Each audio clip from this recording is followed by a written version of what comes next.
இவங்க தாங்க திவ்யா பாரதி. பேச்சுலர் படத்தில ஃபேமஸான ஹீரோயினி இவங்க தான். ஆக்சுவலி இவங்க ரொம்ப நிறைய விமர்சனங்களுக்கு ரீசென்ட்டா இப்போ ஆளாக்கியிருந்தாங்க. இப்போ வந்து என்னென்னா, பேச்சுலர் மூவில வந்து ஜிவி பிரகாஷும் இவங்களும் லவ் பண்ணுற சீன் ரொம்ப நெருக்கமான காட்சி.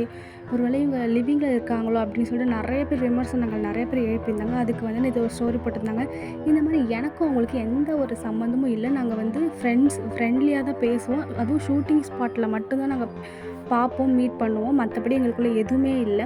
இப்போ ரீசெண்டாக வந்து சைந்தவிக்கும் ஜிவி பிரகாஷுக்கும் மியூசிக் கான்செர்ட் நடந்தபோது பார்க்கும்போது எனக்கு அவ்வளோ ஹாப்பியாக இருந்துச்சு பார்க்க.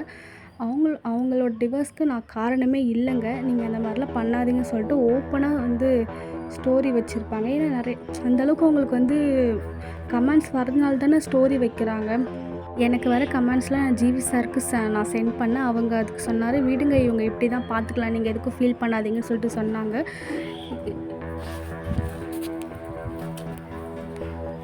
ஸோ நாங்கள் இப்படி பேசிக்கிற ஆள் மட்டும் தான், வேறு எந்த ஒரு ரிலேஷன்ஷிப் எங்களுக்குள்ளே இல்லை அப்படின்னு சொல்லிட்டு நேற்று ஒரு இன்ஸ்டா போஸ்ட்டில் போட்டிருப்பாங்க. இதை பற்றி நீங்கள் என்ன நினைக்கிறீங்கன்னு மறக்காமல் கமெண்ட் பண்ணுங்கள். நம்ம ஏன் தேவையில்லாமல் பேசிகிட்டு இருக்கணும், அதை பற்றி நீங்கள் கமெண்ட் பண்ணுங்கள்.